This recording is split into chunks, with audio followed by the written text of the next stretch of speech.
Mesdames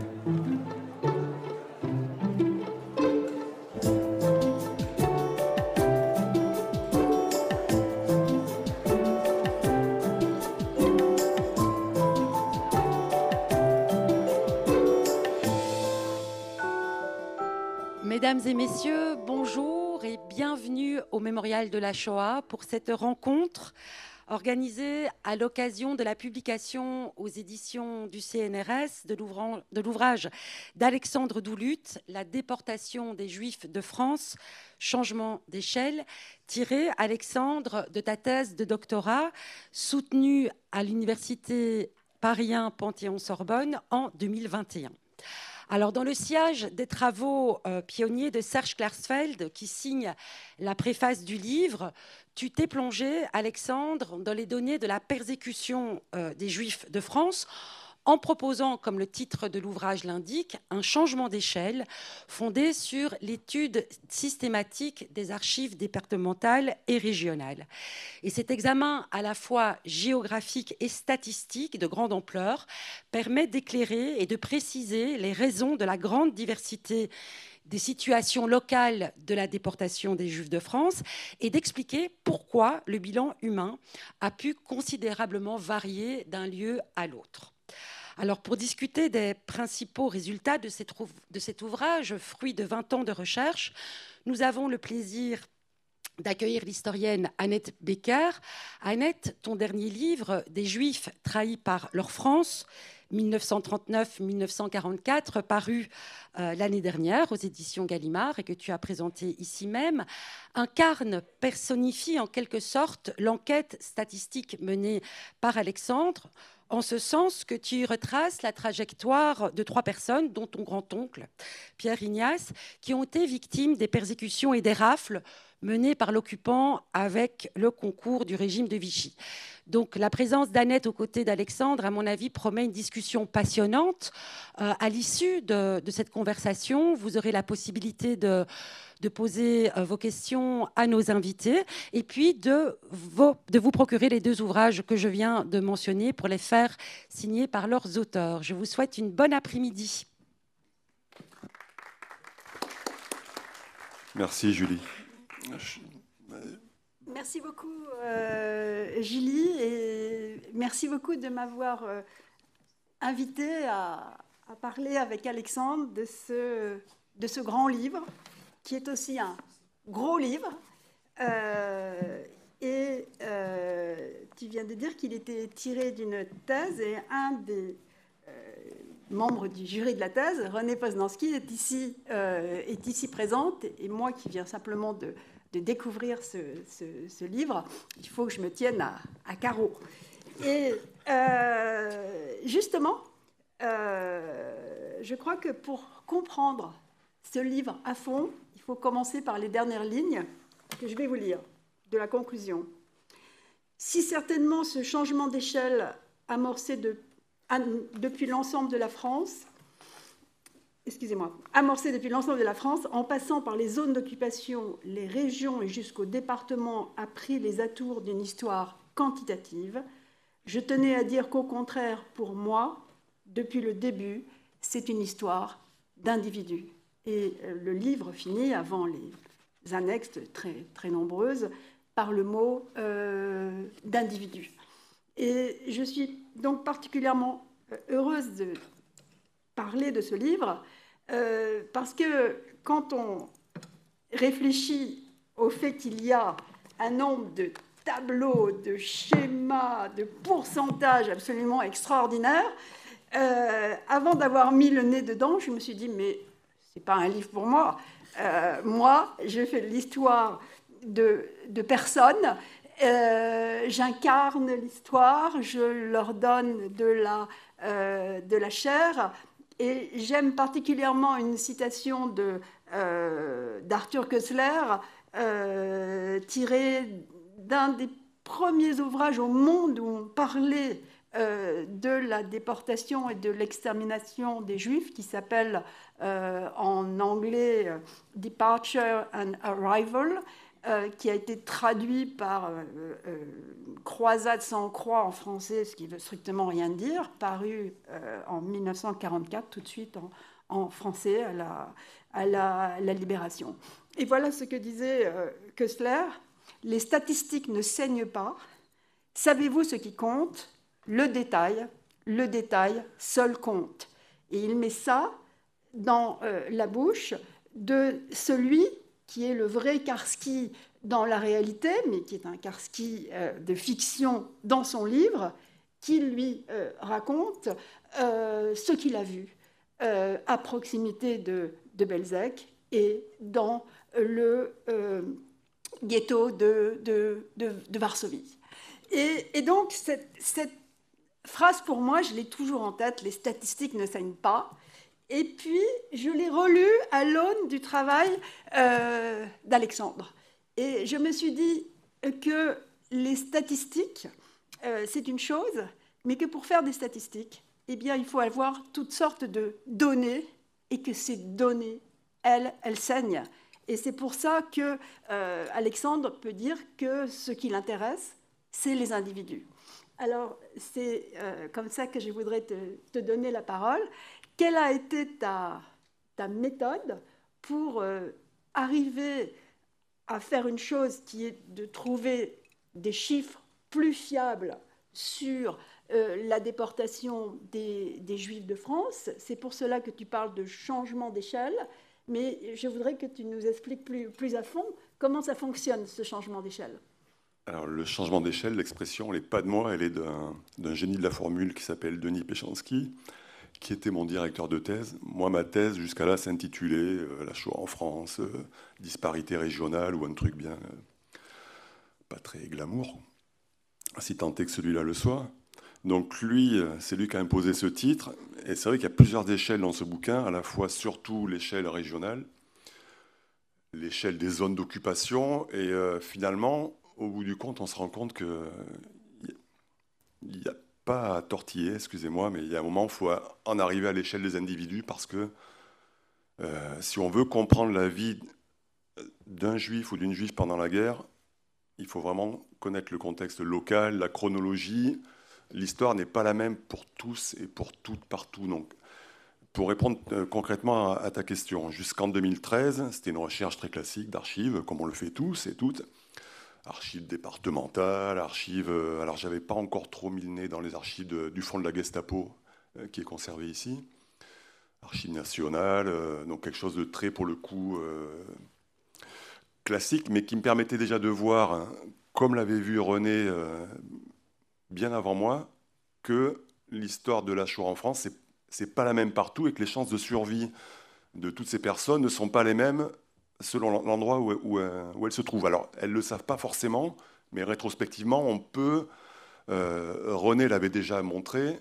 Moi, j'ai essayé de mettre des chiffres derrière ces différentes situations.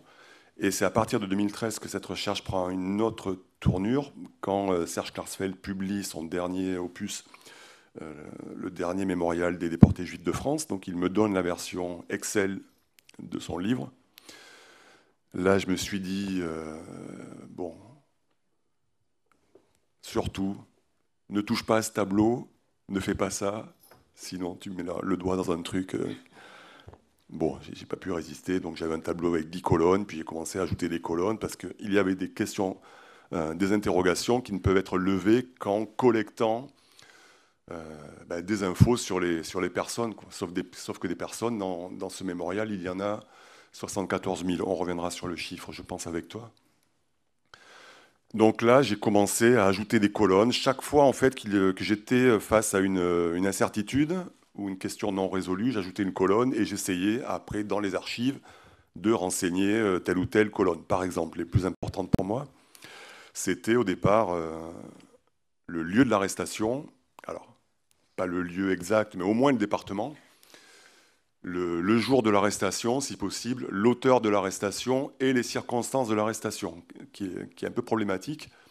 Mais en gros, je voulais au moins savoir dans cette colonne circonstances si cette personne était arrêtée lors d'une rafle ou dans un autre contexte. Et pour le coup, il y a des dizaines de possibilités, malheureusement, pour les Juifs d'être arrêtés isolément pendant la guerre. On va y revenir, je pense. À la suite de quoi, j'ai ajouté les colonnes. Et il y a un moment où, par exemple, je me suis rendu à l'évidence, il fallait pouvoir suivre l'itinéraire de ces personnes à travers les différents camps d'internement qu'elles avaient connus. Parce que, alors, je n'ai pas fait le compte exact, mais c'est par dizaines de milliers que les Juifs, avant d'être déportés, ont d'abord été internés, soit dans un camp du Sud, soit dans d'autres camps dans le Nord. Donc là, pareil, j'ai commencé à ajouter Drancy, bien sûr, date d'entrée, provenance, date de sortie, destination. J'ai continué avec Compiègne, Baudelaire-Hollande, Pithiviers. Bon, je ne fais pas toute la liste. Tous les camps dans lesquels il était possible de le faire, avec des fiches ou des registres d'entrée et de sortie, j'ai patiemment impacté dans chaque colonne tous ces renseignements. Ça finit par payer, mais pour ça, il faut des années avant qu'on puisse s'assurer que la collecte est définitive. J'ai encore des colonnes qui sont à moitié pleines, d'autres qui ne seront jamais terminées parce que les archives ne sont pas suffisantes. Mais voilà comment cette histoire est devenue une histoire à la fois méga quantitative parce qu'il y a 74 000 personnes, mais individuelle parce que je suis obligé de collecter des infos sur toutes ces personnes. Je vous fais grâce de toutes les archives d'Auschwitz, tous les camps où ces Juifs ont pu être transférés depuis Auschwitz après les marches de la mort. Pour ceux qui ne sauraient pas, toutes les archives des camps sont maintenant centralisées dans les archives de Bad Arolsen, où il y a des millions, peut-être même des milliards de fiches. Et c'est un endroit où, pendant des années, il était difficile de faire des recherches. Et maintenant, c'est totalement ouvert à la recherche. Et pour tous ceux qui sont à la recherche des leurs, c'est désormais un endroit formidable que Alexandre, bien sûr, a pu interroger. Et moi aussi, pour mon livre, bien sûr, j'y ai puisé. Alors ça, on l'avait fait avec la jeune fille qui est en vert, là, à côté, devant, qui se cache un peu, Sandrine Labo, avec qui on a écrit 2 bouquins sur les rescapés. Donc ça, c'est quelque chose qu'on avait fait déjà il y a quelques années. Essayer de retrouver qui sont les Juifs enregistrés à Auschwitz, essayer de savoir qu'est-ce qu'ils deviennent après à partir des archives que tu as évoquées, qui sont aujourd'hui en ligne sur le site de Bad Arolsen. Alors celles d'Auschwitz sont difficiles à trouver, mais les autres, Buchenwald, Mauthausen, c'est assez rapide. Donc c'est aussi quelque chose que j'ai voulu documenter. Que deviennent tous ces gens à l'arrivée, sélectionnés ou pas? Bon, on n'a pas la réponse évidemment à chaque fois, mais... Donc voilà, cette histoire individuelle, elle est quantitative aussi, mais bon, vas-y. Mais elle est quantitative, mais derrière le quantitatif... Oh, pardon. Merci. Derrière le quantitatif, il y a bien sûr d'abord du qualitatif. Par exemple, tu viens de dire très, très rapidement s'ils sont français ou ils sont étrangers, si ils sont étrangers depuis avant 1936 sur le sol français, avec tous les problèmes de la dénaturalisation bien étudiés par Claire Zalck, évidemment. Est-ce qu'ils sont en zone sud ou en zone nord? Reste le souci qui demande encore du travail des 2 zones, si on peut les appeler zones, qui ne sont pas dans ton étude, c'est-à-dire le Nord-Pas-de-Calais, puisque les Juifs du Nord-Pas-de-Calais ont été déportés par la Belgique, dont ils dépendaient, et pas par Drancy, mais par Malines. Et ceux qui restent de Juifs, pas beaucoup d'ailleurs, de ma communauté, celle d'Alsace et de Lorraine, qui ont été, pour beaucoup d'entre eux, expulsés dès le début de la guerre, donc ils se retrouvent déportés depuis la zone nord ou la zone sud. Alors, ce que je voudrais te demander, c'est peut-être un petit peu de précision sur 2 choses qui ne sont pas vraiment dans le livre, et je voudrais savoir pourquoi ça n'y est pas, et c'est peut-être impossible à faire. Première précision, c'est une précision sur le vocabulaire de l'indésirable. Parce que tu l'emploies beaucoup, et tu l'emploies beaucoup parce qu'il est dans les textes administratifs. Mais il me semble qu'il faudrait plus réfléchir à ce qui est indésirable dans les 74 000. Et comment? Et ça rejoint en fait ma deuxième question. Il y a une chose dont tu parles presque pas. Dans l'extrême conclusion, tu le dis fort justement, on avait plus de chances de survivre, et on reviendra sur les chances de survivre et sur la malchance de mourir, des 74 000 et plus. Donc, tu dis, si on avait des économies. Et donc, c'est le seul endroit, je crois, dans tout le livre, si je l'ai bien lu, où tu parles de différences qui ne sont pas seulement nationales, qui ne sont pas seulement de définition par les deux statuts des Juifs, par la vision nazie des Juifs, etc., mais qui sont socio-économiques. Est-ce que ça, c'est possible de l'étudier ou est-ce que ce n'est pas possible? Parce que dans ma famille, j'ai toujours entendu dire que, eh bien, évidemment, pour les Juifs étrangers, c'était beaucoup plus dur parce que quand ils ne parlaient pas le français, à l'oreille, évidemment, ou mal le français, à l'oreille, on pouvait les repérer. Mais il disait que la deuxième chose, c'est que la plupart d'entre eux étaient beaucoup plus pauvres que les Juifs français, et que ça a été aussi une des raisons pour lesquelles ils ont voulu continuer à travailler, parce que qu'est-ce qu'ils pouvaient faire d'autre? Et ils se sont donc fait arrêter et rafler beaucoup plus facilement. Est-ce que tu peux expliciter ça un petit peu? Tu as donné implicitement la réponse. C'est le genre de question qu'on ne peut pas réellement documenter, sauf par une accumulation sans fin de témoignages. Et à la fin, tu auras beau en accumuler autant que tu veux, tu ne sauras pas si ce que tu as constaté, c'est la vérité ou pas, puisque tu sais que tu n'auras pas tout le monde. Donc, mais ça, c'est quelque chose que j'ai pressenti, en particulier en enregistrant des témoignages de personnes juives qui ont aujourd'hui au moins 90 ans, des fois un peu moins, des fois un peu plus. J'en ai enregistré beaucoup, 2 sont présents aujourd'hui, je les en remercie.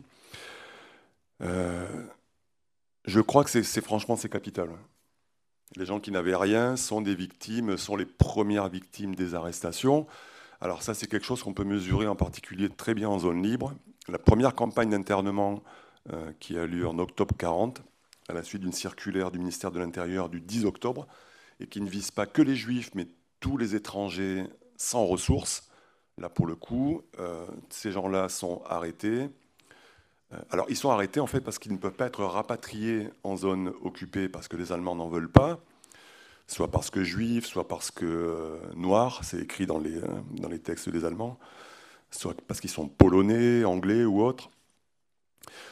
Et le gouvernement considère que c'est une charge, et il n'est plus question de donner des subsides à ces gens-là comme réfugiés, donc la solution, c'est le camp d'internement.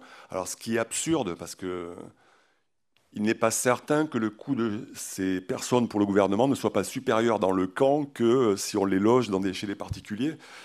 Mais bon, cette solution-là, elle renvoie à ta première question, à ces fameux indésirables. Ben, les indésirables, c'est ceux-là, en fait. C'est les étrangers sans ressources que le gouvernement ne veut plus assister, quoi. Et donc, la première rafle, si on peut parler de rafle, mais je pense qu'on peut... en France, à cette période, c'est cette opération qui se déroule dans tout le mois de novembre 40, dans toute la zone libre. Tous les préfets identifient dans leur département qui sont les étrangers.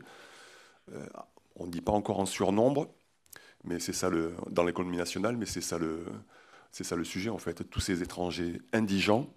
Donc là, j'aurais fait mon livre il y a 30-40 ans, j'aurais parlé d'un critère de classe, mais c'est le cas. Ces gens sont arrêtés non seulement parce qu'ils sont étrangers, mais parce il y a une guerre de classe contre eux, parce qu'ils sont pauvres. C'est les premiers qu'on retrouve dans les camps, Agde, Argelès, et ensuite Rivesaltes pour la plupart, et beaucoup restent en fait internés jusqu'à août 42. Les hommes, pas mal, seront libérés dans les groupes de travailleurs étrangers pour être travailleurs forcés, mais leurs femmes, elles restent dans le camp.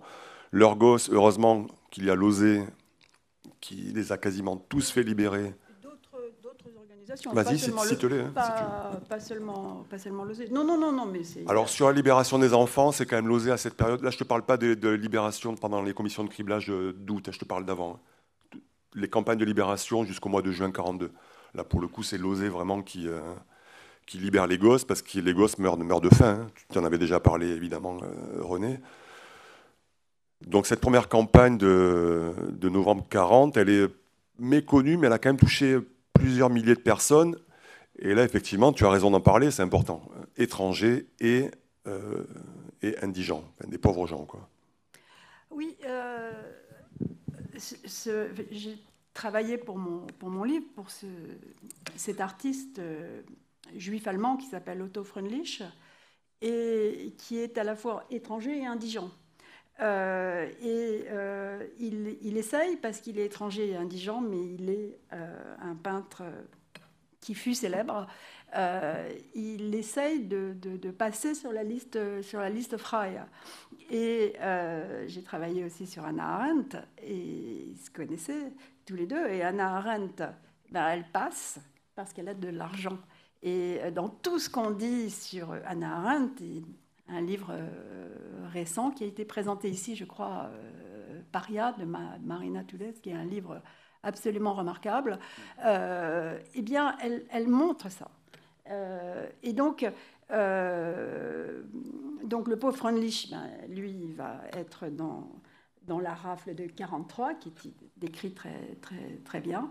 Et elle arrive à passer. Elle arrive à passer tant qu'on peut passer, hein.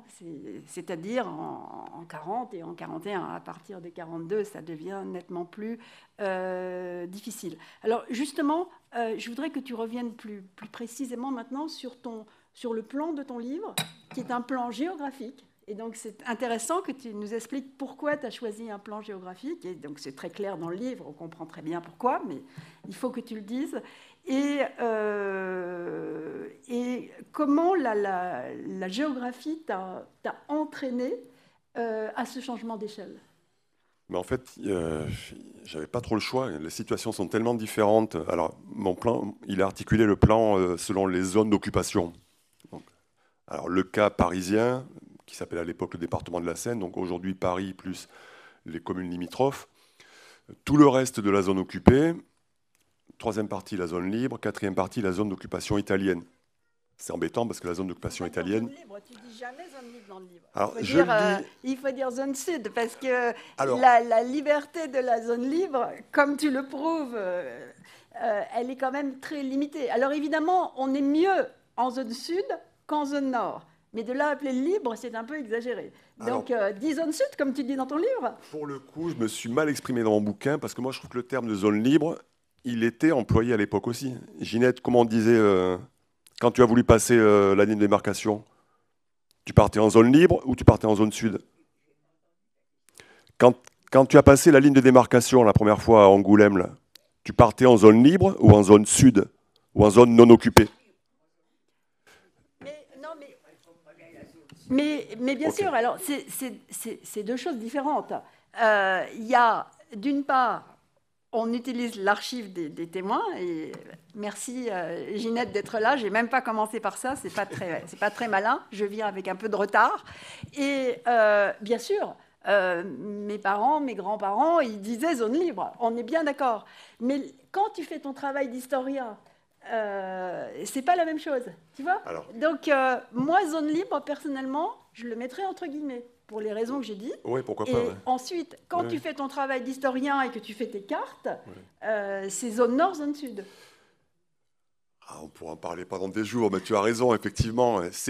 La zone libre, c'est une dictature. C'est le gouvernement Pétain, c'est une dictature, il n'y a pas de problème. Mais la réalité pour les Juifs, tu l'as étudié en détail, René Porzanski, en zone nord, il y a les toiles, les Juifs sont visibles dans la rue, donc c'est pas quand même, moi je pense quand même qu'il y a un degré supérieur d'oppression en zone occupée.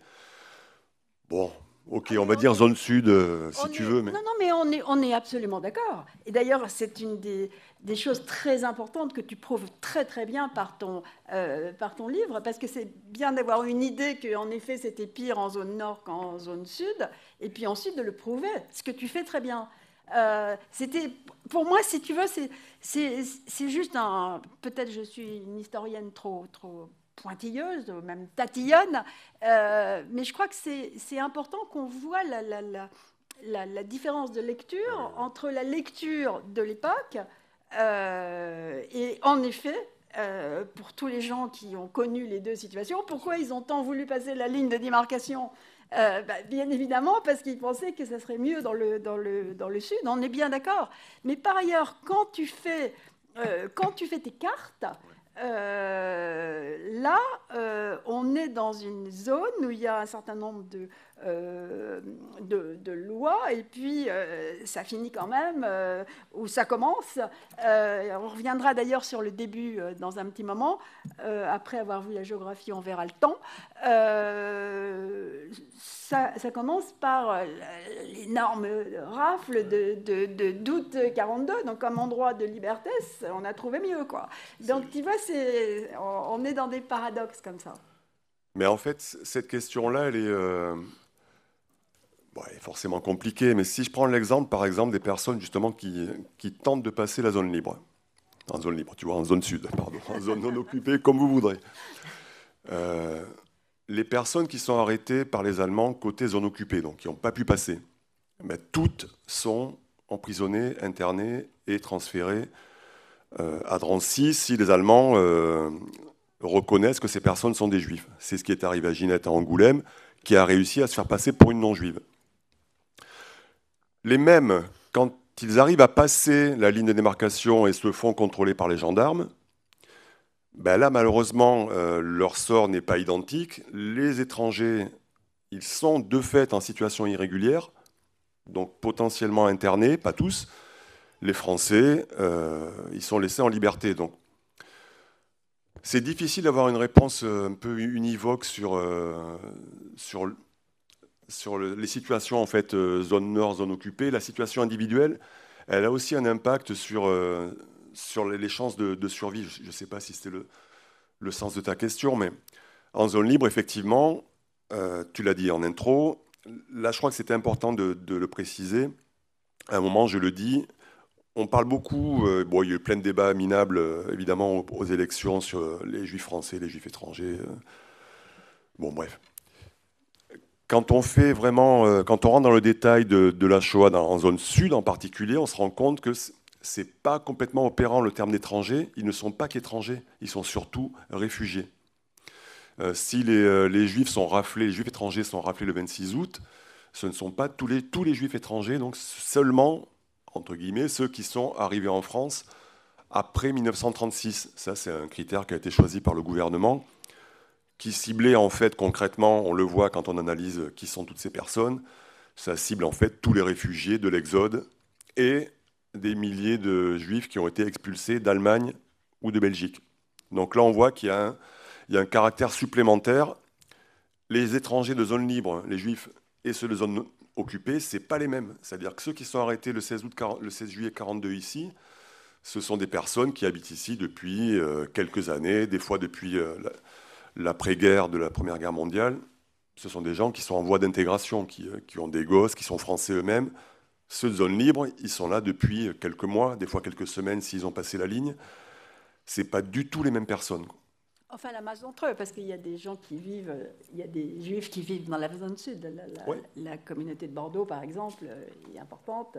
Plus d'autres dont tu travailles évidemment les détails. Le livre est tellement riche, comme vous le voyez. Je voudrais que tu reviennes à tes différentes zones. Merci beaucoup, Julie.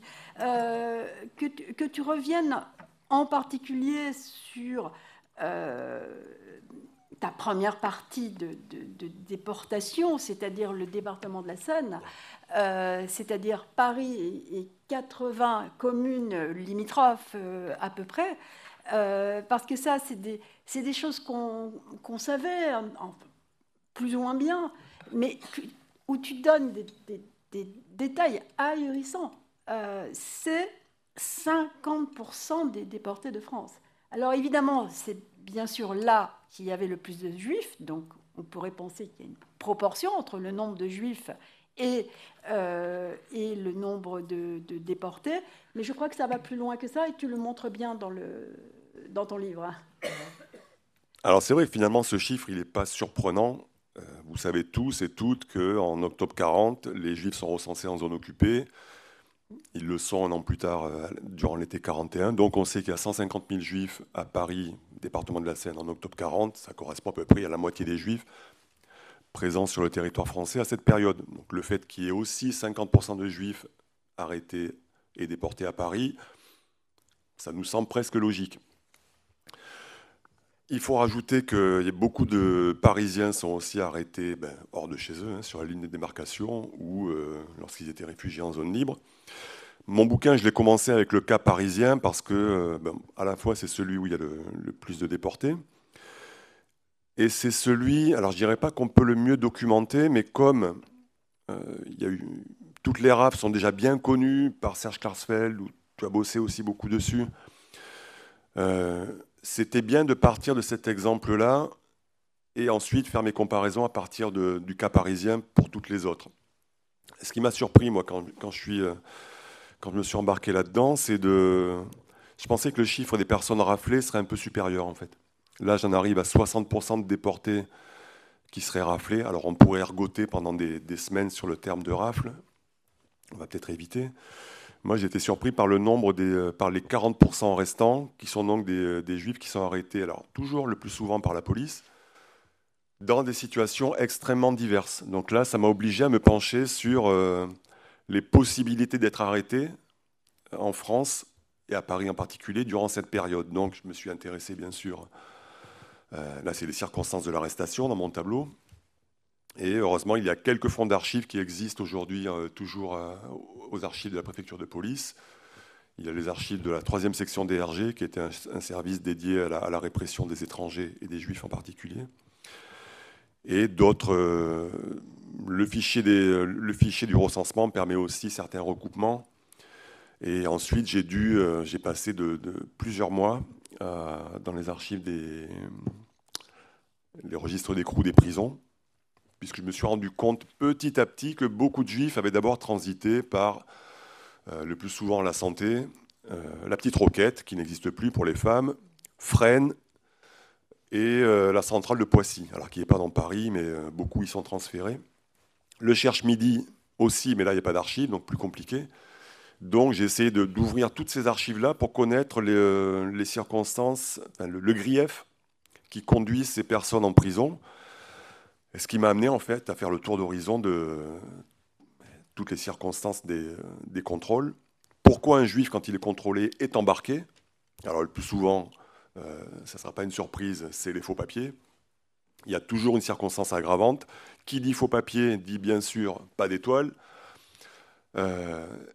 Et qu'est-ce qui se passe pour ces personnes-là? C'est qu'elles sont doublement sanctionnées, c'est-à-dire qu'elles peuvent faire une peine de prison pour l'infraction à la fausse carte d'identité et à la 8e ordonnance du port de l'étoile. Et je me suis rendu compte que beaucoup de Juifs étaient passés d'abord par la prison et ensuite avaient été transférés à Drancy. Alors pas tous, ça c'est une question que je n'ai pas résolue, que je vais peut-être pouvoir résoudre parce que j'ai trouvé des nouvelles archives à l'APP, mais il va me falloir beaucoup de temps pour en venir à bout. En fait, ces Juifs, quand ils sont... je vous la fais courte. Quand ils finissent leur peine en prison, les détenus juifs voient toujours arriver à la prison un inspecteur qui vient les prendre et qui, a priori, les amène à la préfecture de police. Et donc là, il y avait un tri qui était fait, et moi, je n'avais jusqu'à présent que la destination, Drancy ou disparition. Sans doute que ces personnes sont libérées. Donc il y a forcément un facteur aggravant. Alors je crois comprendre grâce à cette archive que ceux qui ont été conduits à Drancy, c'est parce qu'ils étaient encore passibles d'une expulsion. Donc c'est les personnes qui étaient censées avoir été expulsées avant la guerre, donc pendant la période républicaine, qui n'auraient pas dû se trouver sur le territoire français à cette date. Donc toutes celles-là qui sont encore en infraction parce que la police a des fichiers ultra bien tenus, ce sont a priori ces personnes-là, donc celles qui ont encore une infraction à leur actif, qui sont envoyées à Drancy. Les autres sont éventuellement libérés. C'est-à-dire qu'il y a une double peine, mais 100% des détenus ne sont pas amenés à Drancy. René, tu voudras... T'as un truc à dire? Vas-y, vas-y.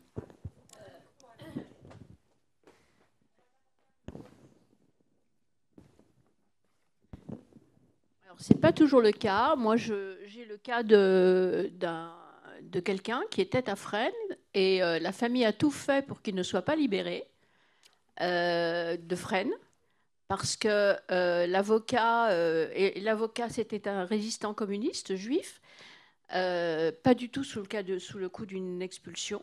Et l'avocat a tout fait. Il ne comprenait absolument pas pourquoi la famille ne voulait pas qu'il soit libéré. Il a mis tous ses efforts pour le faire libérer, il l'a fait libérer et le malheureux s'est retrouvé immédiatement à Drancy. Et c'est ce qu'avait compris que la famille.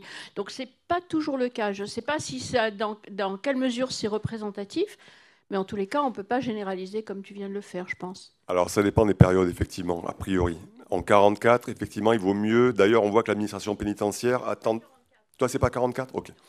Bon, en tout cas, en 1944, on voit qu'il y a des peines qui traînent et il y a même un transfert de Fresnes, effectivement, qui aurait dû avoir lieu à l'été 1944, qui, a priori, a été plus ou moins saboté par peut-être par le directeur de Fresnes. Mais oui, là, tu mets le doigt sur un problème, c'est qu'il y a des situations qui évoluent dans le temps et de toute façon, c'est des hypothèses. Il n'y a pas toujours les archives pour attester ce genre de situation. Je ne pourrais pas forcément dire avec ces archives que je suis en train de dépouiller que les personnes qui n'ont pas été amenées à Drancy, effectivement, n'avaient pas une autre inculpation sur le dos.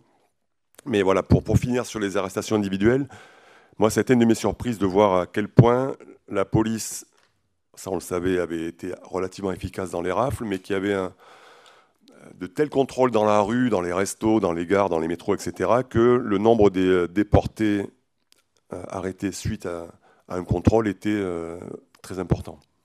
Ça, c'est vraiment une chose importante du livre. Je voudrais que tu reviennes aussi un peu, toujours pour le public, que ça soit bien clair, sur le rôle des Français, et donc de la police de Vichy, et le rôle des Allemands. Le rôle des nazis, il faut dire plutôt. Bon, alors là j'irai. C'est quand même assez compliqué et tu le résous très bien dans le livre, et en particulier sur la chronologie, c'est-à-dire jusqu'à 1942. Après, évidemment, au 11 novembre 1942, toute la France est occupée, sauf... on a toujours notre zone Nord-Pas-de-Calais, notre zone Alsace-Moselle, et puis la zone italienne pendant presque un an, que tu étudies bien d'ailleurs, mais un peu, je dirais, par le vide. C'est parce qu'on ne voit pas très bien ce que font les Italiens, à part qu'il n'y a pas de déportation, mais tu ne dis même pas pourquoi il n'y a pas de déportation. Donc c'est un petit peu bizarre, mais cette zone, elle existe et elle est très importante, et elle m'est particulièrement chère dans la mesure où, ma famille avait choisi la zone italienne pour les raisons susdites à Grenoble, et deux, parce que le camp de Reillanne que j'étudie, que tu cites d'ailleurs dans ton livre, mais sans détail, tu n'as pas travaillé la question, et heureusement, parce que si tu avais travaillé toutes les rafles en France, on n'aurait pas eu le livre avant 2580, donc ce n'était pas possible. Mais en revanche, pour les gens de Reillanne, le fait qu'ils étaient dans le secteur italien, dès que les Italiens sont partis, la Gestapo est arrivée. Donc je voudrais que tu nous expliques mieux, pas revenir sur la France de Vichy et les Juifs, ça tout le monde sait, mais comment ça fonctionne avec les Allemands avant 1942 et après le novembre 1942 donc. Alors là, pour le coup, j'ai rien inventé, j'ai fait que compiler les travaux de mes prédécesseurs. Avant 1942, donc toi, ce qui t'intéresse, c'est avant l'invasion de la zone libre, c'est ça que tu voulais dire ? Ben, déjà, ce qui est toujours surprenant, c'est qu'on s'attend, quand les Allemands envahissent la zone libre, intuitivement, on se dit, les lois allemandes vont être dupliquées en zone libre. Pas du tout. Et moi, une de mes surprises, mais ça, je l'avais déjà vu dans un livre que j'avais co-signé avec Lucien Lazare, c'est la réalité des rapports locaux entre les préfectures et les sections locales de la Gestapo qui sont relativement différentes entre la zone occupée et la zone libre. Pour faire vite, en zone libre, on sent bien que les préfectures ont la possibilité de traîner la patte sans être trop admonestées par les sections locales de la Gestapo. En zone occupée, c'est l'exact contraire. J'ai étudié bien en détail les archives d'une dizaine de départements.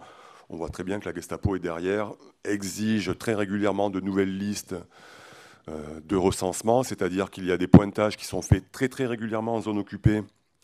Donc tous les résidents juifs en zone occupée, hors Paris, doivent venir, mettons, tous les samedis ou à chaque quinzaine, pointer au commissariat pour dire je suis encore là. Ça n'a pas existé en zone libre. On sent bien que les chances du coup d'être arrêté en zone occupée... Sauf quand les préfets ont fait du zèle. Et c'est justement le cas dans les Basses-Alpes aujourd'hui, Alpes de Haute-Provence. Heureusement qu'il y avait à peu près 1000 juifs dans le département, parce qu'ils avaient un préfet parfait pour les donner à la Gestapo, y compris les listes. C'est comme ça que Rayanne a été approvisionné. Et donc c'est vrai, et ça en rajoute un peu, si l'on peut dire, du côté du poids de la France. Pour les préfets de région et pour les préfets de département. Et ça, tu montres bien d'ailleurs comment dans des départements, des préfets donc départementaux peuvent en rajouter par rapport à des préfets régionaux parce qu'ils veulent être bien vus, parce qu'ils veulent de l'avancement, ou que simplement, c'est le cas des deux préfets des Basses-Alpes, ils n'ont pas eu de chance dans les Basses-Alpes, qui sont des antisémites forcenés, et qui donc sont tellement heureux d'appliquer ces lois dans toute leur force. Alors c'est marrant que tu dises ça, parce que c'est justement un truc que j'ai pas mis en corrélation la personnalité des préfets, parce que je ne les ai pas étudiés. Hein. C'est un gros boulot de faire tous les dossiers de carrière des préfets. Moi, j'avais qu'un département à étudier, donc c'était facile pour moi. Non, mais tu as raison, effectivement, ça peut compter. Hein. Moi, j'ai plutôt essayé de tirer cette info des sections locales de la Gestapo, mais du simple point de vue statistique. On l'a déjà fait tous les deux avec Sandrine Labo, parce qu'on a étudié les déportés de notre département, tout naturellement. Hein. On s'est d'abord intéressé aux déportés de chez nous. Et dans le Lot-et-Garonne, notre département, en gros, quasi 95% des déportés de toute la période sont déportés avant mars 43. Alors ça nous paraît dingue, parce que mars 43, les Allemands sont là normalement depuis novembre 42. On se dit, les Allemands sont là, alors là, il y a 2500 juifs, ils vont être décimés. C'est l'inverse. Alors, cette situation, elle n'est pas la même partout. Là, c'est un cas un peu particulier, je pense. C'est à peu près le cas quand même de toute la zone libre. L'essentiel des arrestations, les 2/3 des arrestations ont lieu avant mars 43, comme à Paris. C'est curieux.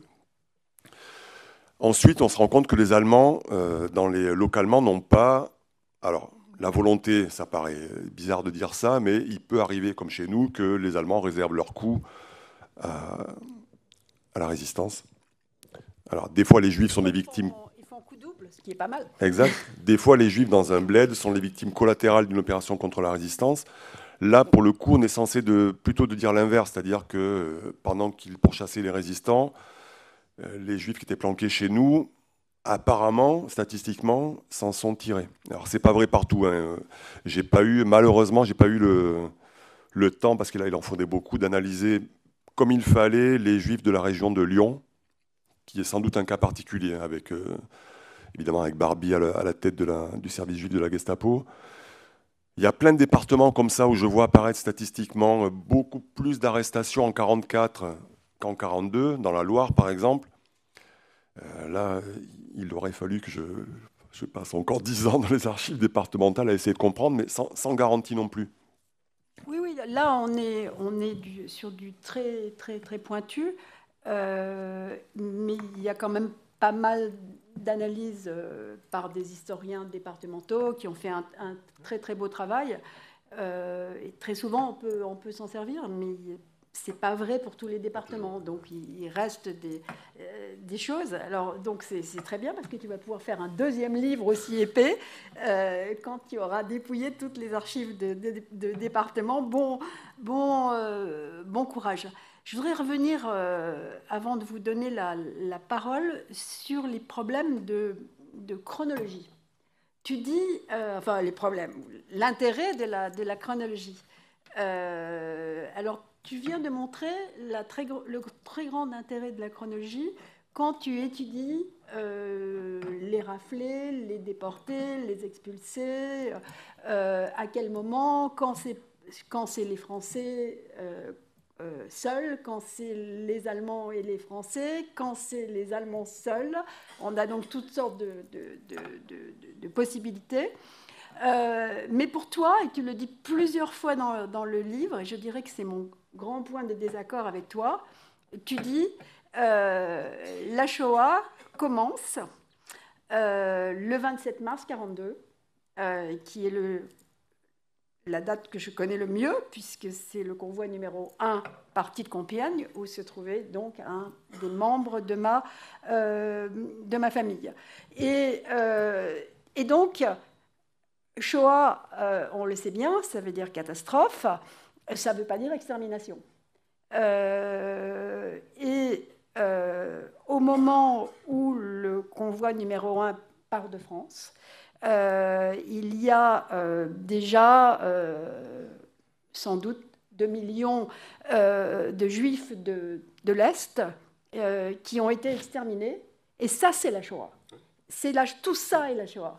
Et donc, je crois qu'il faut faire attention à ça, parce que, et c'est ce qu'on a beaucoup fait pendant les commémorations de la semaine dernière, et je le regrette énormément, on a parlé des Français déportés à Auschwitz-Birkenau, on a parlé de tout ce qui se passait en France à cette époque, et on a parlé de l'ouverture du camp d'Auschwitz par les Soviétiques, justement, qui sont tombés dessus par hasard, on le sait bien, mais on n'a pas assez dit que les Soviétiques, ils en avaient déjà ouvert des camps, et en particulier celui de Treblinka, si bien décrit par le grand écrivain Grossman, puisqu'il était dans les premiers qui sont rentrés dans le camp de Treblinka.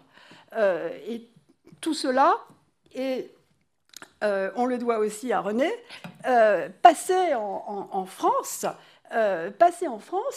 par le biais de la résistance, qui avait de la presse clandestine où ils écrivaient ce qui se passait à l'Est. Et donc, dire que la Shoah commence le 27 mars 1942, pour moi, ça me fait un effet vraiment très, très, très bizarre. Et je crois que quand il y aura une réédition, il faut absolument enlever ça. Les déportations ne sont pas toute la Shoah, loin de là. Si l'on pense aux exterminés, et quant à tous les Juifs d'Europe qui ont, par un miracle ou un autre, si bien décrit dans ton livre, échappé à l'extermination, mais ils ont aussi vécu la Shoah. Comme enfants cachés, etc.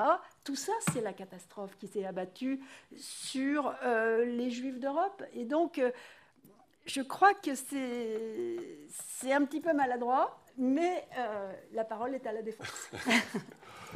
Écoute, je me rappelle pas. Ça m'étonne que j'ai pas mis la Shoah en France dans la même phrase. C'est plusieurs fois dans le livre. Hein. Okay, oui, vraiment. Bon, écoute, ça peut arriver, mais c'est absolument pas ce que je voulais dire, bien entendu, d'autant que ce convoi, on le sait, il aurait dû partir en décembre. Donc, tu as raison, on pouvait déjà dire qu'il y avait beaucoup de victimes avant mars 1942, c'est bien évident. Moi, clairement, ce que je voulais dire, c'est la Shoah commence pour la France le 27 mars 1942. Il y a déjà eu beaucoup de Juifs qui sont morts dans les camps d'internement. Ça pourrait faire partie des victimes de la Shoah, ça en fait partie.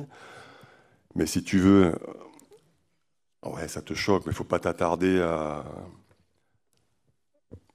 une phrase comme celle-là. C'est vraiment histoire d'essayer de trouver un point de départ à quelque chose de très difficile. Enfin, d'autant qu'à l'époque, ce premier convoi, si on en croit les télégrammes des SS, Ils ne sont pas destinés à être tués. C'est encore le double langage à l'époque. Ces gens-là sont déportés pour travailler.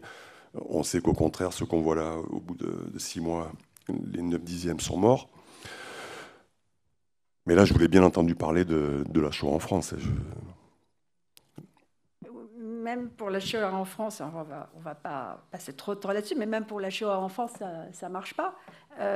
Ceux qui sont morts à Compiègne, il y en a un certain nombre qui sont morts de maladies, de mauvais traitements. Je crois vraiment qu'il faut abandonner cette idée. Je crois que la Shoah, c'est un immense phénomène qui commence quelque part au moment où Hitler prend le pouvoir en Allemagne, qui se continue pendant toute la Seconde Guerre mondiale et qui s'arrête quand les nazis sont définitivement vaincus. Je crois qu'il faut s'entendre là-dessus, sinon on est amené à faire des espèces de niches où ne se retrouve pas l'ensemble de la catastrophe qui s'est abattue sur les Juifs. Mais on va s'arrêter là. Tu m'obliges à répondre quand même, parce oui, que c'est quelque chose. Mais t'inquiète pas. Ça, c'est un sujet que j'évoque souvent quand je fais visiter Auschwitz avec les jeunes, parce que j'ai fait des centaines de visites avec tout un tas d'élèves. C'est de leur faire comprendre que les persécutions contre les Juifs, l'exclusion professionnelle, les expulsions physiques, la violence dans la rue et leur extermination, c'est pas la même histoire. Serge Klarsfeld, il avait dit déjà ça pour la France. Notre histoire de France, là je te parle pas des victimes, mais de l'histoire du pays, ça aurait pu être seulement la spoliation des Juifs, les exclusions professionnelles, des morts dans les camps, tu as raison, dans les camps d'internement, et s'arrêter là. Pourquoi il y a eu des déportés en France? C'est parce qu'il y a eu un choix fondamental qui a été fait par le régime de Pétain de collaborer. Donc moi, je suis absolument pas d'accord avec toi. On va peut-être finir par en venir aux mains. Pardonnez-nous. Et c'est toi qui gagneras. Moi, je pense qu'il faut quand même bien compartimenter ce qui est la persécution ordinaire, qui est déjà dégueulasse, et le processus d'assassinat des mêmes personnes. Pour moi, c'est deux histoires différentes. Non, mais là-dessus, on est tout à fait d'accord. Hein. C'est simplement pour on va arrêter là-dessus. Je crois qu'on est d'accord, en fait. Hein. Bien sûr que assassiner... je regardais l'exposition de David Doller il y a 1 heure avant de descendre ici. Et revoir en particulier son célèbre dessin où il y a des camions pleins de bébés. Alors c'est un petit peu métaphorique, hein. Je doute qu'il n'y ait jamais eu des camions pleins de bébés, mais en revanche des bébés jetés au ciel et puis les SS qui leur tiraient dessus, c'est extrêmement bien documenté. Et donc ça n'a rien à voir avec poser une étoile jaune sur quelqu'un, je suis d'accord. Sauf que quand tu poses l'étoile jaune, eh bien, la suite, c'est ça. Et que donc, on ne peut pas dire que ce n'est pas un ensemble historique. Mais je le vois pas personnellement autrement. Je suis peut-être trop historienne, mais ça me paraît important. Et puis je voudrais qu'on conclue, parce que j'aimerais bien que vous ayez le temps pour poser des tas de questions à Alexandre. Je voudrais qu'on conclue sur quelque chose que personnellement j'ai trouvé formidable. C'est ce que tu dis très rapidement, en quelques lignes, sur les justes. Parce qu'on a vécu dans les 20 dernières années, c'est en train de baisser un petit peu, dans l'idée que les Juifs vivant en France, qu'ils soient français ou étrangers, étaient des espèces de gens qui n'avaient aucune idée, aucun réflexe, qui faisaient rien du tout. Et heureusement que les Français non-juifs, qui étaient des gens formidables, les ont sauvés parce qu'eux, ils étaient vraiment incapables de se défendre. Et tu dis dans ton livre, fort justement, que le rôle des justes a été surestimé. Donc je voudrais que tu reviennes là-dessus, statistiquement bien sûr. Alors là aussi, c'est difficile, ça restera impressionniste, c'est difficile à documenter, mais il y a ouais, cette espèce de catéchisme, on est beaucoup à trouver ça un peu embarrassant, les bons sentiments et tous ces Français ou ces étrangers d'ailleurs qui peuvent sauver des Juifs, c'est une réalité, mais encore une fois, moi, pour avoir rencontré beaucoup de personnes qui m'ont raconté leur vie d'enfants avec leurs parents, les principaux artisans du sauvetage de ces enfants, c'est leurs propres parents.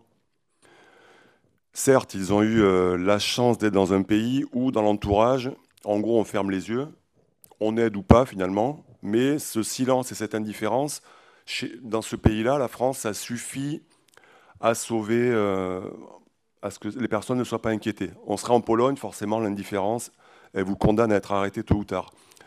Chez nous, non, les gens ferment les yeux parce qu'ils sont anti-Bosch, ça je pense qu'on peut le dire à quasi 100%, et que la population est favorable à tous ceux que les Bosch détestent. Je pense que ça s'arrête là. Et si tu veux, moi j'en ai parlé tout à l'heure, je connais Lucien Lazare, qui est un des grands historiens des Justes, et qui lui-même a vécu la guerre, donc il a aussi pu expérimenter ce qu'avait été l'assistance de certaines personnes ou du silence complice de la population. C'est pas quelque chose que je néglige, au contraire, c'est une réalité. Mais attention, quand une personne est vivante, une personne juive est vivante à la fin de la guerre, elle le doit beaucoup à ses parents, voire à des organisations d'entraide juives, voire, oui, au secrétaire de mairie du bled qui fait des faux papiers à tout le monde. C'est une question compliquée, mais forcément, on a envie d'entendre que la France a été extraordinaire et que les Français ont sauvé les Juifs, mais c'est une toute petite partie de la réponse de la survie, quoi, bien sûr. Merci beaucoup. Eh bien, je vous propose de...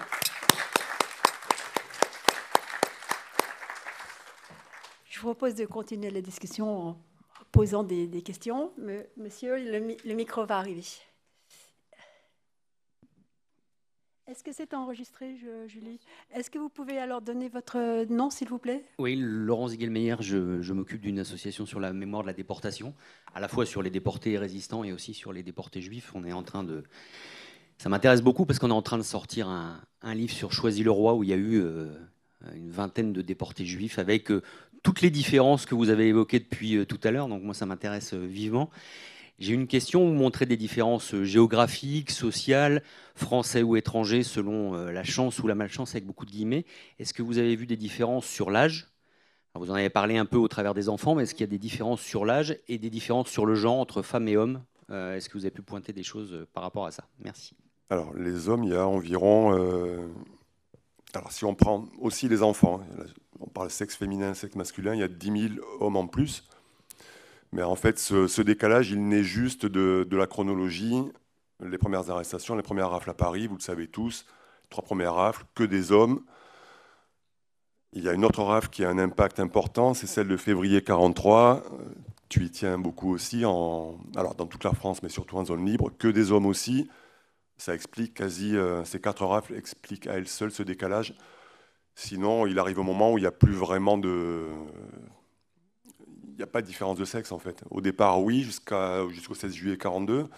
L'âge, pareil, jusqu'au 16 juillet 1942, normalement, les enfants ne sont pas arrêtés. Alors, ils le sont à Paris, ils ne le sont pas dans le reste de la zone occupée. Là, les Allemands font appliquer à la lettre les règles qui étaient pour le Veldiv, normalement, aussi 16-45 ans pour tout le monde. Donc ça, c'est Laval qui a voulu que les gosses soient embarqués pour pas avoir à s'en occuper.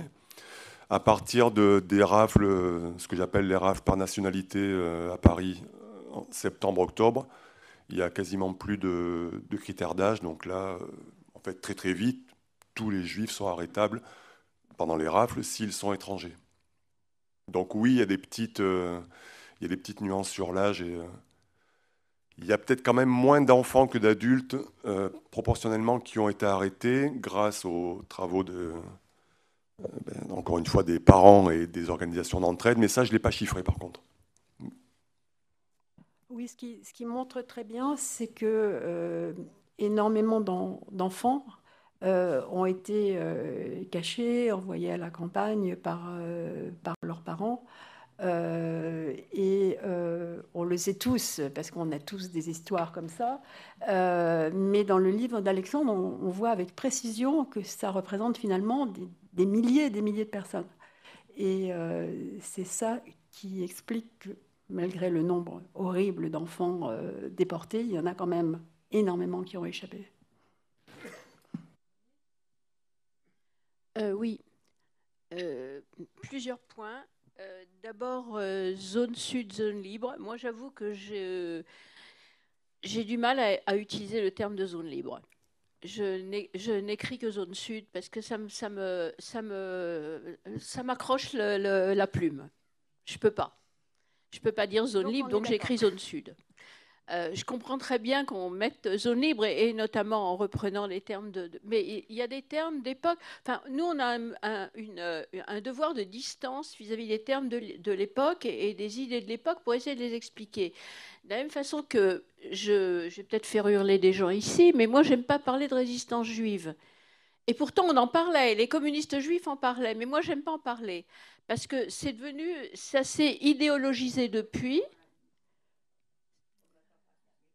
Ça s'est idéologisé depuis. Et quand on essaye de faire une étude historique, on en est conduit à parler de la résistance des Juifs et pas de résistance juive. Donc voilà, il y a des termes, il faut faire la distinction entre les deux. Ça, c'est la première chose. Mais on peut choisir une autre option. Deuxièmement, justement, entre la zone sud et la zone libre, oui, il y a une différence entre le nombre de victimes ou de la façon dont une forme de sentiment de sécurité peut-être plus important en zone sud. Mais ce qui est intéressant, c'est que l'antisémitisme populaire était infiniment plus étendu, plus fort en zone sud qu'en zone nord. Et ça, tous les témoins le disent. Tous les témoins le constatent. Et c'est notamment dû, et ça rejoint quelque chose que tu as dit tout à l'heure, au fait que les ennemis de nos ennemis sont nos amis. Et qu'en zone nord, on déteste tellement les Allemands, et c'est tellement évident que ce sont les Allemands qui sont les persécuteurs des Juifs, qu'on en vient à regarder les Juifs d'un œil moins hostile. Ça, je crois que c'est un point qui est quand même important, même si je ne sais pas dans quelle mesure ça influe ou pas sur leur sur leur survie. Toutes les arrestations, surtout avant mars 1943, et là une question, parce que dans ce que tu as dit tout à l'heure, quand tu as repris les différentes raisons pour lesquelles ils n'ont pas été arrêtés ou pas été déportés, les Allemands n'apparaissent pas beaucoup. Et moi, je pense que c'est les Allemands. En fait, c'est la politique des Allemands qui est primordiale ici. Et oui, ils se sont attaqués surtout aux résistants à partir d'un certain moment, mais oui aussi, avant l'automne 1943, lors de ces quelques mois entre novembre 1942 ou un peu plus tard et septembre 1943, ils ont voulu, dénaturaliser une grande partie des juifs naturalisés français. 2, ils ont voulu mettre un frein à la politique de protection des juifs en zone italienne. 2 choses qui leur auraient permis d'attraper beaucoup de juifs d'un seul coup. Donc ils ont arrêté le reste. Et Laval aussi a moins participé parce qu'il portait tous ses efforts sur faire changer la politique des Italiens. Donc ça aussi c'est important. Et ça l'est peut-être plus parce que quand on arrive en septembre 1943, c'est vraiment un changement. C'est plus la même période. On sait qui va gagner la guerre. Les Juifs se sont organisés dans la zone italienne pour sauver les Juifs, etc., etc., etc. Donc je pense que là, il y a quand même un facteur important. Et je voudrais quand même terminer en disant que c'est une thèse formidable. Enfin, elle est pleine d'enseignements. Et un exemple intéressant pour montrer à quel point, en effet, c'est pas la population française n'a pas protégé les Juifs, comme on le dit un petit peu trop. C'est que quand on regarde la Sarthe, le département de la Sarthe, je l'avais noté lors de la soutenance, eh bien, il y avait pas mal, c'est l'un des endroits où il y avait le plus de filières d'enfants cachés, de juifs cachés, et pourtant c'est un des départements où il y a le plus de gens qui ont été arrêtés, raflés, déportés, etc. Donc c'est pas, la corrélation n'est pas du tout évidente. Et un des apports très importants également de la thèse d'Alexandre, c'est de montrer que la zone occupée hors la capitale a été proportionnellement plus frappée qu'ailleurs. Il y a eu plus et je pense que il y a encore plein d'enseignements dans ce livre qui est vraiment formidable, et je vous conseille à tous de le lire. Il y a en particulier des chapitres sur la Seine-et-Marne et la Seine-et-Oise qui sont traités à part, et au début on se dit mais pourquoi ils sont traités à part, et on le comprend très bien parce que là il y a eu un ciblage des Juifs extrême, et donc c'est important de voir qu'une étude par département permet de comprendre pourquoi et comment ces deux départements, les Juifs qui résidaient là, avaient très peu de chances de vivre le miracle de ceux qui s'en sont tirés. Monsieur.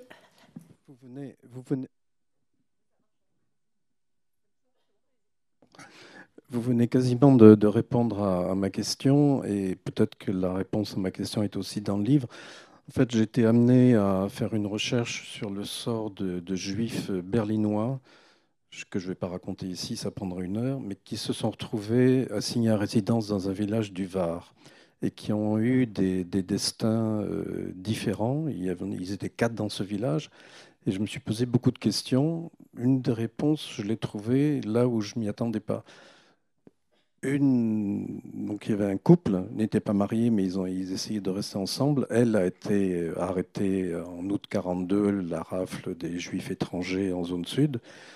Lui pas, et lui disparaît entre guillemets seulement à l'automne 1943. Et ça a été très compliqué de comprendre pourquoi.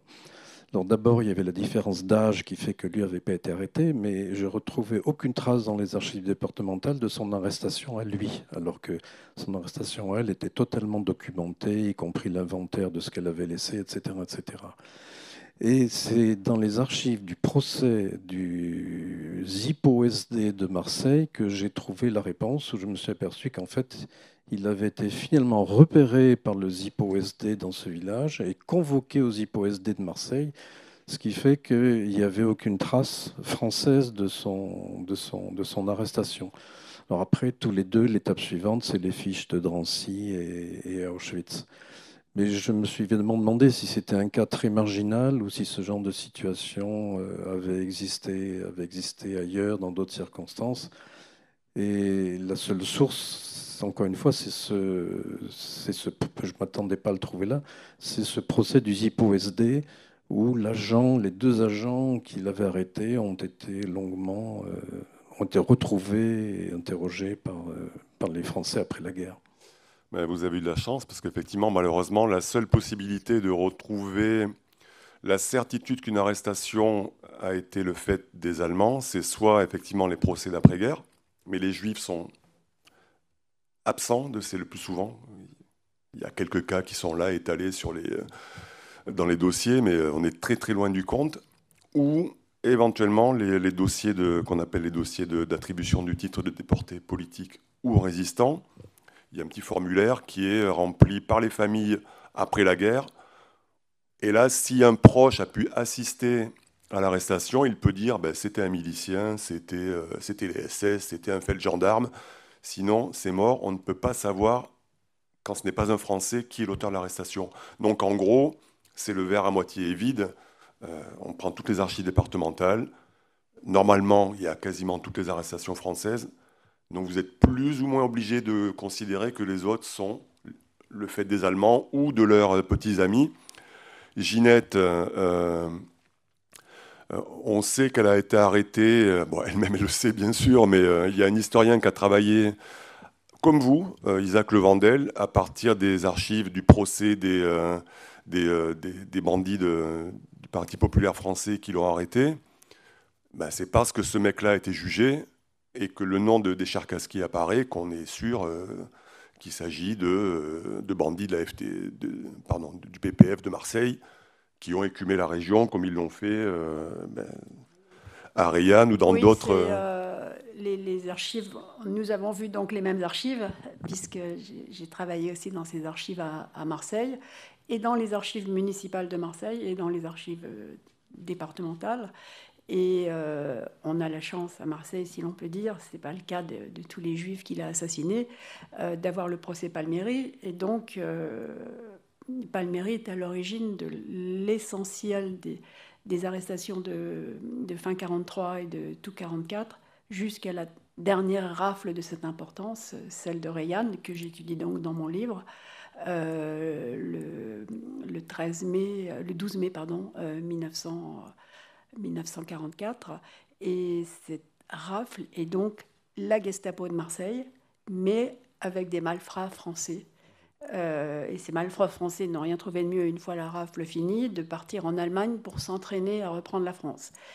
Quand ils reviennent prendre la France à Orléans, ils sont arrêtés. Et ceux qui ne sont pas tués à Orléans au moment de leur espèce de coup d'État sont ramenés à Marseille et condamnés à mort. Mais le procès est passionnant. Et d'ailleurs, c'est un des rares procès où un des juifs survivants, un médecin qui s'appelait le docteur Bronstein, qui a eu sa femme et sa petite fille de 6 mois qui sont mortes tout de suite, évidemment, à Drancy, mais lui a survécu, comme médecin d'ailleurs.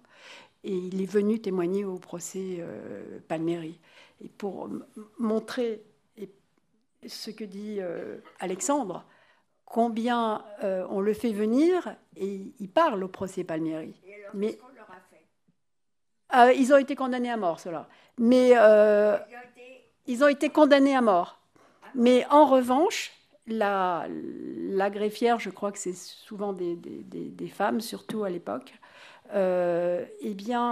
écrit le nom de Bronstein n'importe comment. Et quand elle cite ce qu'il dit, on sent qu'il y a une espèce de mépris. On ne s'attend pas à ce qu'il revienne. Qu'est-ce qu'il fait là, celui-là?